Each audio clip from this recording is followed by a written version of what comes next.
Delhi Pune air India ফ্লাইটে জুলাই মাসে bird hit ধরা পড়েছিল ল্যান্ডিংয়ের পর। জুন মাসে ভুবনেশ্বর থেকে আসা আরেকটি air India express flight Pune বিমানবন্দরে অবতরণের সময় রানওয়েতে কুকুর দেখতে পেয়ে গোয়া রাউন্ড করে। ঘটনার পর ৫-১০ মিনিট বিমানের ভেতরে কোনো ঘোষণা হয়নি।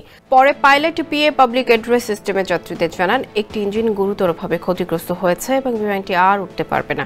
কিছুক্ষণ পর বিমানে থাকা যাত্রীদের নামিয়ে টার্মিনালে ফিরিয়ে নেওয়া হয়। এবারও ঠিক এমনই একটি ঘটনা ঘটল এয়ার ইন্ডিয়া এক্সপ্রেসের একটি ফ্লাইটে।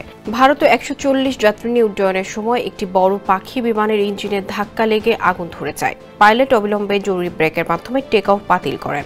বুধবার দুপুরে পুনে থেকে ভুবনেশ্বরগামী এয়ার ইন্ডিয়া এক্সপ্রেসের ফ্লাইটে এই ঘটনা ঘটে। টাইমস অফ ইন্ডিয়া থেকে এই তথ্য জানা গেছে। নোভা এলইডি টিভি, ঝকঝকে ছবি, নিখুঁত শব্দ, ৫ বছরের ওয়ারেন্টি। নোভা মানি সঠিক মান, নিশ্চিত সেবা। ওই ফ্লাইটের এক যাত্রী বলেন, বিমান উড্ডয়নের জন্য গতি নেওয়ার কিছুক্ষণ পর ইঞ্জিন থেকে আগুন বের হতে দেখা যায়। ঠিক তখন সাথে সাথে পাইলট জোরে ব্রেক কষেন। ব্রেক এত জোরেই করা হয় যে কিছু যাত্রীর মোবাইল পড়ে যায় এবং এক নারীর কোল থেকে তার বাচ্চা পড়ে যায়।